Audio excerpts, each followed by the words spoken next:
கோவையில் கல்லூரி மாணவி கூட்டு பாலியல் வன்கொடுமை செய்யப்பட்ட வழக்கில் தற்போது தகவல் ஒன்று கிடைத்துள்ளது. இது தொடர்பான முக்கிய செய்தியாக பார்த்து வருகிறோம். கோவையில் கல்லூரி மாணவி கூட்டு பாலியல் வன்கொடுமை செய்யப்பட்ட வழக்கில் தகவல் கிடைத்திருக்கிறது.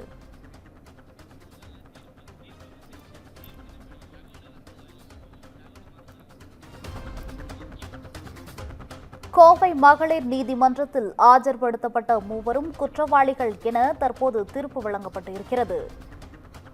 அண்மையில் கிடைத்த முக்கிய செய்தியாக பார்த்து வருகிறோம்.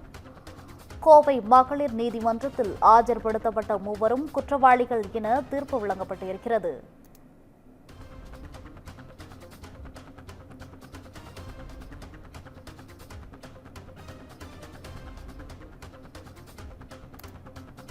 கோவையில் கல்லூரி மாணவி கூட்டு பாலியல் வன்கொடுமை செய்யப்பட்ட வழக்கில் தீர்ப்பு வழங்கப்பட்டு இருக்கிறது. இந்த வழக்கில் ஆஜர்படுத்தப்பட்ட 3 பேரும் குற்றவாளிகள் என தீர்ப்பு வழங்கப்பட்டு இருக்கிறது. தற்போது கிடைத்த முக்கிய செய்தியாக பார்த்து வருகிறோம். கோவையில் கல்லூரி மாணவி கூட்டு பாலியல் வன்கொடுமை செய்யப்பட்ட வழக்கில் தற்போது தீர்ப்பு கிடைத்திருக்கிறது. இதில் குற்றவாளிகள் என கோர்ட்டில் ஆஜர்படுத்தப்பட்ட மூவரும் குற்றவாளிகள் என தீர்ப்பு வழங்கப்பட்டு இருக்கிறது.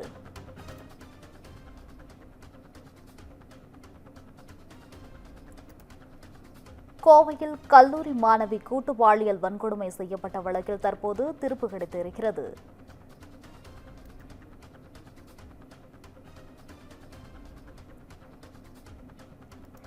கோவை மகளிர் நீதிமன்றத்தில் ஆஜர்படுத்தப்பட்ட மூவரும் குற்றவாளிகள் என தீர்ப்பு வழங்கப்பட்டு இருக்கிறது.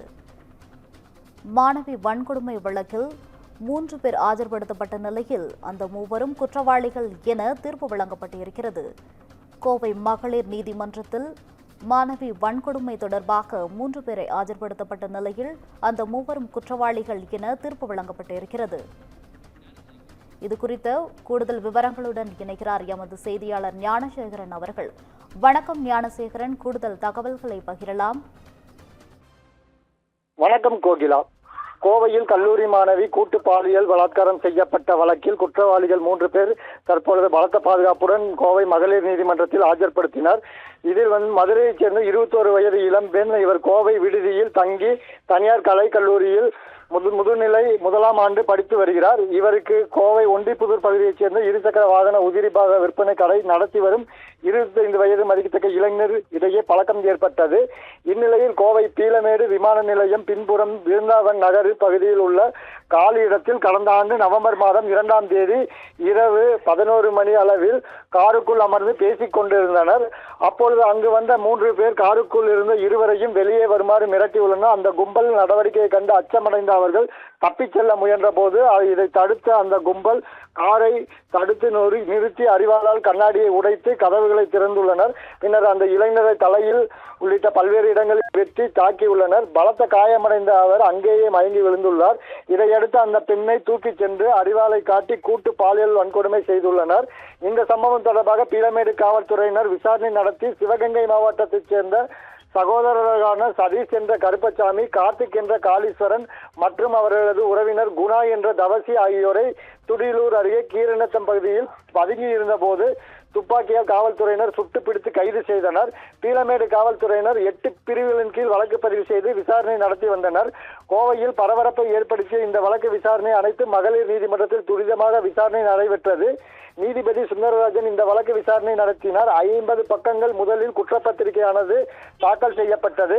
பின்னர் 2வது முறையாக 220 பக்கங்கள் கூடுதல் குற்றப்பத்திரிகை என்ற குற்றப்பத்திரிகை தாக்கல் செய்யப்பட்டது. குற்ற சம்பவ இடத்தில் கைப்பற்றப்பட்ட தடயங்கள், மரபணு பரிசோதனை அறிக்கை உள்ளிட்ட பல்வேறு தடயங்கள் நீதிமன்றத்தில் சமர்ப்பிக்கப்பட்டன. இந்த வழக்கில் 112 பேர் சாட்சிகளாக சேர்க்கப்பட்டனர். சாட்சிகள் விசாரணை கடந்த மாதம் 2ஆம் தேதி தொடங்கியது.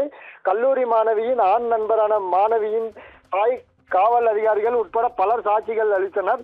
22 நாட்கள் சாட்சிகள் விசாரணை முடிவடைந்து அரசு தரப்பு வழக்கறிஞர் சீஜா, வழக்கறிஞர் சசிகுமார் ஆகியோர் வாதங்கள் செய்தனர். இருவரது வாதங்களையும் அறிக்கையாகவும் நீதிமன்றத்தில் தாக்கல் செய்யப்பட்டது. இந்த வழக்கில் இன்று தீர்ப்பு கூறப்படுகிறது. குற்றம் சாட்டப்பட்ட கருப்புசாமி, காளீஸ்வரன், தவசி ஆகிய 3 பேரை நீதிமன்றத்திற்கு காவல்துறையினர் பலத்த பாதுகாப்புடன் கொண்டு வந்து ஆஜர்படுத்தினர். இந்த வழக்கில் 111 நபர்களிடம் காவல்துறையினர் விசாரணை நடைபெற்றது. இது தொடர்பாக அரசு தரப்பு வழக்கறிஞர் 72 சாட்சிகளிடம் நீதிமன்றத்தில் ஆஜர்படுத்தி நேரடியாக விசாரணையும் நடைபெற்றது. இந்த வழக்கில் தற்பொழுது 3 பேர் ஆஜர்படுத்தப்பட்ட நிலையில் இவர்கள்தான் குற்றவாளிகள் என நீதிபதி சுந்தரராஜன் உறுதிப்படுத்தியுள்ளார். இன்னும் சற்று நேரத்தில் இவர்கள் 3 பேருக்கு தீர்ப்பு வழங்கப்பட உள்ளது குறிப்பிடத்தக்கது. கோகிலா,